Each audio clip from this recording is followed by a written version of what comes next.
Before starting this video, I do want to give a thank you to my patrons that support the channel. And if you would like to support the channel, there are some great benefits for you in the link down below. So with that, let's get into today's video. Hey, what's going on YouTube? This is Devin coming back at you with another video today on Pub Stomp MTG. So I'm kind of a loss for words of how excited I am for the Lost Caverns of Ixalan set. So there were some spoilers today. I may post this the next day, so you might be seeing this tomorrow, which is technically today.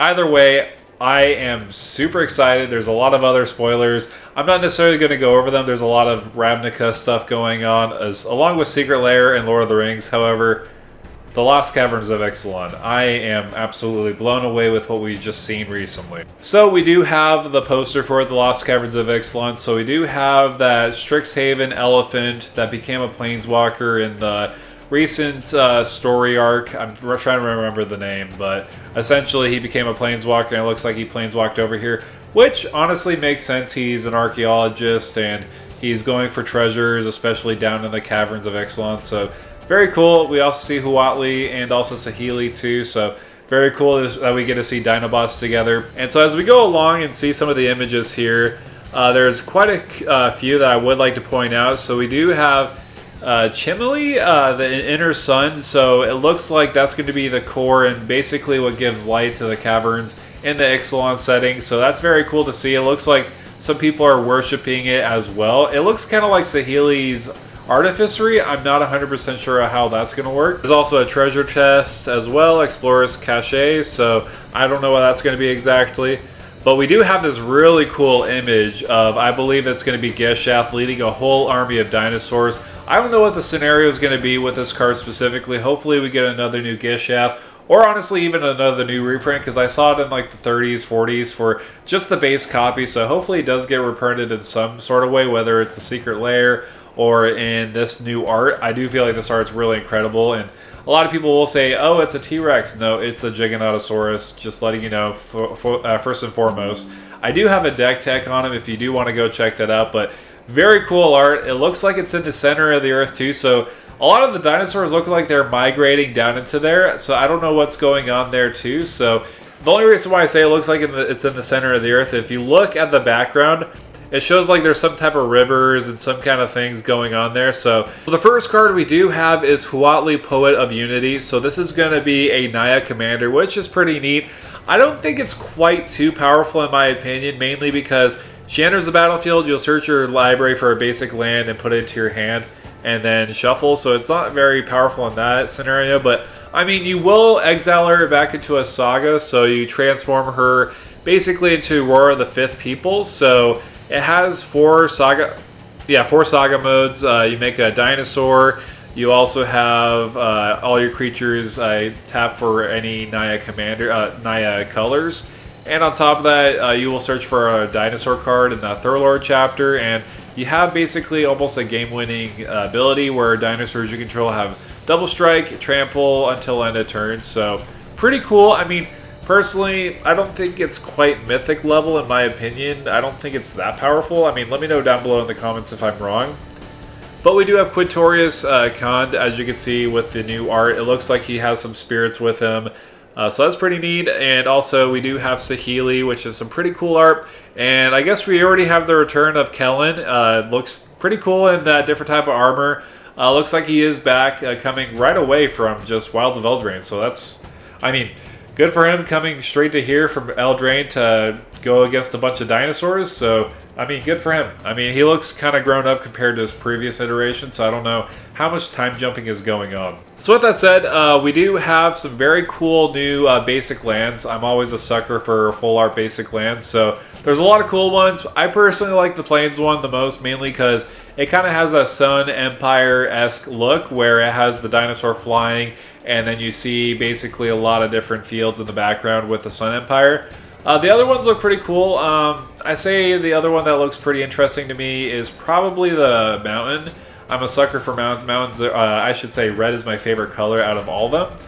So I feel like that's a very cool look. I like all of them. I mean, to me it kind of looks like a ad for like a movie or something like that, because it shows like the plains basic land. So it looks like, I don't know, for me it looks like a movie poster for something. So Don't mind me, this is more of a live reaction to some of these cards because I haven't seen all these cards. I've seen some of them here and there on the Discord, but not completely all of them. So we do have a new version of Breeches. So we had one previously in Commander Legends where he was a partner. In this version, in this iteration here, he essentially has an attack trigger that can only choose one per turn, essentially. For example, you create a treasure token, or a target creature can't block this turn, or exile the top card of your library. So whenever it does attack, you choose one that hasn't been chosen that turn. So if you do have extra combats, you could choose all of them at that turn, essentially. But if you use all of them, he doesn't have any more attack triggers going on. So the next card I do want to point out is Skullboard Nexus. So this looks pretty sweet. Essentially, it looks like the dinosaurs are turning into fungus. Maybe there's some type of thing going on with fungus, but essentially what it does read is 6 and 2 green. This spell will cost X less to cast, where X is the greatest power among creatures you control. So kind of similar to the Grey Henge in a way. It's a legendary artifact. Whenever one or more non-token creatures you control die, you create a fungus dinosaur creature token with base power and toughness, each equal to the total power of those creatures. So very cool just by itself. And on top of that, it does have an ability by paying 2 and tapping it. Double target creature's power until end of turn. So if you do have a Galt on the battlefield and it's a 12-12, it'll turn into a 24-12. So that's very powerful. So this is pretty interesting. I don't know how it's going to fare as far as Commander goes. I mean, it does look pretty sweet. But I will say the next card I do want to talk about is pretty sweet. I am a big sucker for red cards. So Osier Ixalan, Deepest Might looks pretty incredible. So for 2 and 2 red, legendary creature, and it's a god. So I thought it was going to be a shapeshifter, but it's just straight up a god. So that's pretty cool just by itself. It does have trample, and it does have the ability, if a red source you control would deal an amount of non-combat damage less than Osier Ixalan's power to an opponent, that source deals damage equal to Osier Ixalan's power instead. So basically, if you do 1 damage to an opponent, you'll basically deal 4 damage because it's going to be the total power of Ixalan. Also, when it does die, return to the battlefield tapped and transformed under its owner's control. So basically, it turns into almost like a artifact ramp piece where it'll turn into the Temple of Power. You could tap it for a red mana, and then you could pay 2 and a red, transform Temple of Power, activate only if a red source you control deals 4 or more non-combat damage this turn, and only as a sorcery. So there's that 4 theme right there. So I will say this one looks very cool. I'm very excited to kind of brew around with it, see if there's a way to kind of break it. Let me know down below in the comments if you're planning to build Ixalan, and let me know what kind of way you would build around him. So next up, I do want to talk about Ghalta Stampede Tyrant. So for 5 and triple green, we have a legendary creature, Elder Dinosaur, and it does have trample, and when it enters the battlefield, you put any number of creature cards from your hand onto the battlefield. So already what I do like about this is the fact that it kind of takes away that ability that the previous dinosaurs had. Say for example, Zakama, if you cast it from your hand and it enters the battlefield, it'll trigger something. This one, it just has a straight up ETB. You don't have to worry about having that cast trigger on top of that. So that by itself makes this very powerful in a lot of different situations. Say for example, you have like 4 or 5 Eldrazi in your hand, and then you just cast Ghalta. You're just going to be putting all of them on the battlefield. So pretty insane value just by itself, and you have a way to give them haste. That's going to give you extra value on top of that. So Ghalta Stampede Tyrant looks really good. I really like it for what it does, especially having our 3rd iteration of her. So next up, let's go deeper into the caverns and talk about Cavern of Souls. So this is a very classic all-star in many scenarios where you are playing a lot of different tribes, or if you don't want your commander to be countered, this is a very excellent reprint, and surprisingly, it's being reprinted in standard. So there's going to be a lot of copies hopefully flying around in the air so that this could become cheaper. Also, we do have another reprint that's very huge, and that's Mana Crypt. So this is basically a CDH all-star in many decks. You basically add it to any CDH deck because it's a mana accelerant. For 0 mana, you can tap for 2 colorless mana. You do have that coin flip option to lose life, but that's not a big deal in Commander. So for obvious reasons, this is a very expensive reprint, and a very welcome one too, with some pretty cool art. I do like the Mayan culture looking aspect of it. I do like how we also are getting neon treatments of it as well, so I'm definitely wanting to pick up the red one, or even the... Honestly, I might even go for just the regular copy too, because the regular copy has like all sorts of different colors, but the red one personally for me just looks the best because I'm a big sucker for red. So Mana Crypt definitely is a very welcome reprint. I think it's in the 200s for the price, which is quite ridiculous in my opinion. So this is probably going to sell the set alone just by itself. So aside from that, we are going to transition to Jurassic World. So Jurassic World is coming to Magic the Gathering. I think they mentioned that previously a couple months ago, just as an announcement, but we did get some new cards for there, which I'm really excited to talk about. So the first card I do want to talk about is Welcome to ... 1 and 2 green. It's a saga. It has 3 lore chapters. For each opponent, for up to 1 target non-creature artifact they control, becomes a 0/4 wall artifact creature token with Defender for as long as you control the saga. And for the second lore chapter, you make a 3/3 green dinosaur creature token with trample, and it gains haste until end of turn. And for the last lore chapter, destroy all walls, exile the saga, then return to the battlefield transformed under your control. So very flavorful as far as everything goes for that first part of the saga. Having that ability to make a wall so that the dinosaurs are caged in, but then you make dinosaurs, but then they destroy all the walls. So this saga is just oozing with flavor, and this does lead us to the backside of the card, which is Jurassic Park. So welcome to ... Jurassic Park. So there's that pause in between when John Hammond is saying, welcome to Jurassic Park. Which, I don't know, I'm just a big nerd with that, so don't mind me. But aside from that, I love this ability and what it does, especially for dinosaurs. So essentially, each dinosaur card in your graveyard has escape. The escape cost is exiling 3 cards, so very flavorful and honestly very powerful. It acts as a reanimator shell just for your dinosaurs in your deck, so you can get an extra use out of them. And on top of that, it does have the ability of tapping it, add a green mana for each dinosaur you control. Basically a Gaia's Cradle for your dinosaurs. So I'm very excited for this card and fitting it into some of my dinosaur decks. This is going to be an absolute staple in any dinosaur deck to come for sure. The next card I do want to talk about is Ian Malcolm. So unfortunately, this is the one downside to it. He's not shirtless. What's going on, Wizards? Like, seriously, come on. You had one job. Aside from that, it's a very good card. I feel like for 1 blue and a red, very fitting for him because he's very chaotic with those Izzet colors. It's a human scientist. Interesting. We have a scientist type now. Cool. I mean, I guess I'm kind of surprised we have a scientist type. But aside from that, he does have the ability whenever a player draws their second card from each turn, that player exiles the top card of their library. And during each player's turn, that player may cast a spell from among the cards they don't own exiled with Ian Malcolm, and mana of any type can be cast with it. So, this is definitely very chaotic, and I'm all for it. Next up, we do have Indominus Rex Alpha. So this is insane. So for 1 Dimir Hybrid, and 2 green, we have a legendary creature, Dinosaur Mutant. I hope all the dinosaurs are mutant because technically they are mutant from frog genes as far as everything goes from the lore perspective, because technically they're not dinosaurs, but they are.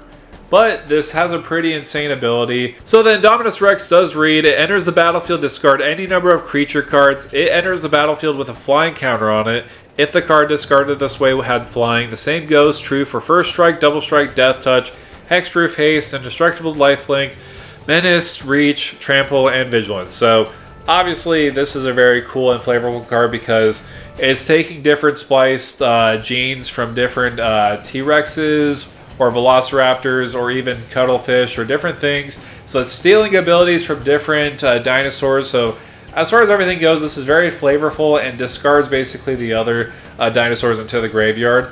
Also, it does enter the battlefield. It draws a card for each counter on it. So say, for example, you entered with 5 of those abilities, you'll be able to draw 5 new cards. Also, what's really cool about it, and I didn't even think about it this way, say, for example, you discarded, I'm trying to think of a creature that has like 4 more abilities, but say, for example, you discarded a Zetalpa.